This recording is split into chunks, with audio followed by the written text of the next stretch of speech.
So the first segment of our series, we'll be talking about obesity in America. More than two-thirds of Americans are overweight or obese. Well, there's something that has to be said to that too. We both have a problem with the BMI, and many experts out there agree. A lot of people who have scientific backgrounds understand that it's nonsensical. Chris, what's the difference between overweight and obesity? Basically, overweight means that someone has an excess amount of weight due to muscle, bone, water, and fat. Obesity is basically weighing too much due exclusively to fat. So LeBron James wouldn't be obese, he'd be overweight, right? Yes, that is correct. Okay.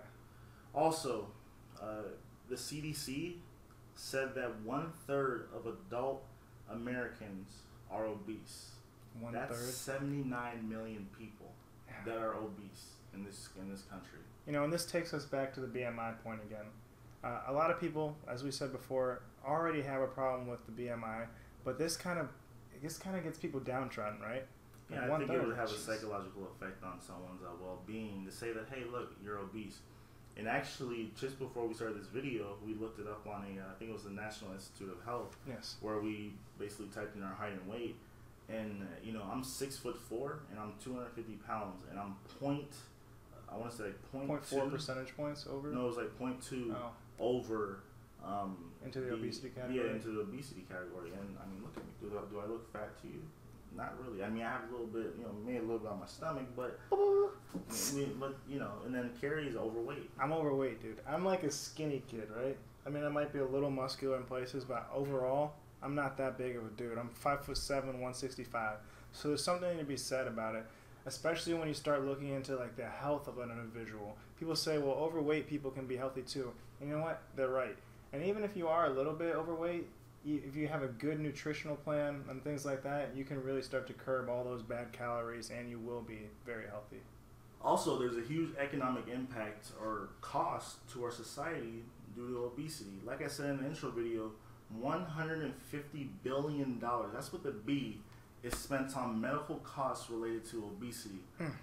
Some of the leading causes of death in America are heart disease and type 2 diabetes. It's staggering how much of a cost obesity has on our country. I mean, not only are millions of, 1/3 of the adult population is considered obese. Right. I mean, think of the people that live with them.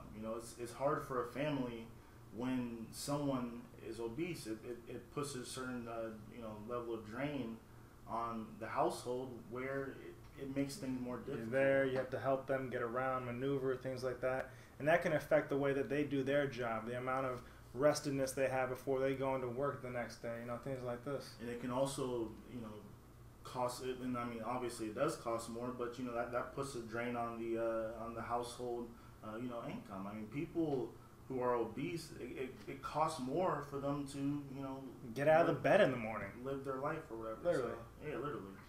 So, I mean, it's something that really, really needs to be discussed. And I mean, it has been discussed recently. Our own First Lady has made it her campaign to fight against childhood obesity. There's a lot of tension with that. A lot of people that want to go against the grain with that too. They don't like seeing that she's trying to change school lunches and get kids into gardens. But I think that in general, that's something people agree with. There's definitely a lot of opposition to Michelle Obama, telling kids to put the cookies down and put an apple in their mouth or something. So, yeah, there's specifically Michelle Obama actually went to a elementary school somewhere, and I think it was Sarah Palin or Michelle Bachman, one of those jobs. Handed out sugar cookies, right? Yeah, basically handing out sugar cookies. So I mean, this problem is systemic. I mean, even at the top, politicians are they're making obesity seem acceptable as a